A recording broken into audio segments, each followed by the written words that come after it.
Do you have an expensive camera but are you still using automatic mode? I'm Ramon of Monomine Wedding Photography, and this week I'm going to help you understand your camera settings better so you can stop using automatic mode and start getting better shots out of your expensive camera. So first up is ISO. And ISO basically tells you how sensitive the sensor of your camera is. So what does this mean, sensitivity? Well, the more sensitive a sensor is, the more light it will capture. So a higher ISO will mean that the sensor is capturing more light. And ISO steps go from 100 to 200 to 400 to 800 to 1600, every time doubling the amount of light. And on some cameras you have in-between steps, but for the sake of this example, we're not going to mention this, and we've actually disabled those settings on our cameras to make it easier. So now you might think, I'll just raise the ISO because more light is better, right? Well, if you start raising the ISO, you'll get more and more noise and less detail in your photos.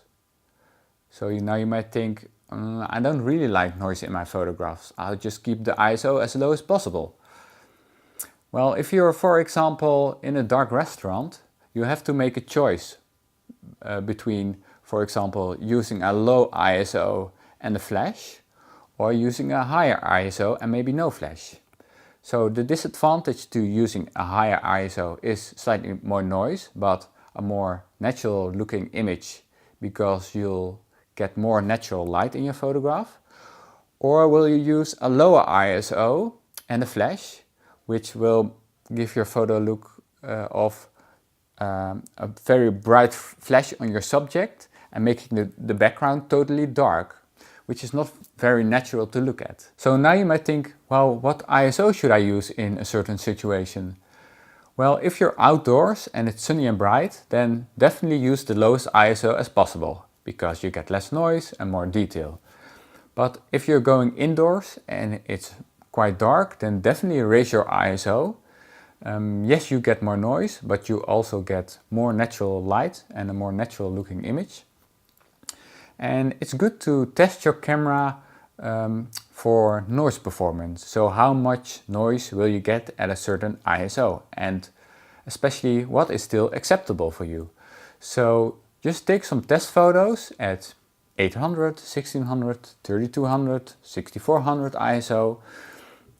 So you can determine what's still acceptable, and make sure to not only look at those files on your computer, but also print them out, because very often the noise looks much worse on a computer than it does on the finished print product.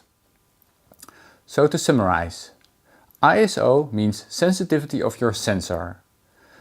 More sensitivity is more light being captured. And a higher ISO means more noise and less detail in your image. So it's important to test out specifically for your camera how much noise at a certain ISO is present in the image. So the next video will be about aperture. I know it's quite technical, but it will certainly be worth your time. And if you like this video, then please give it a thumbs up. If you have any questions about the subject, please leave them in the comments below and I'll try to answer them as soon as possible.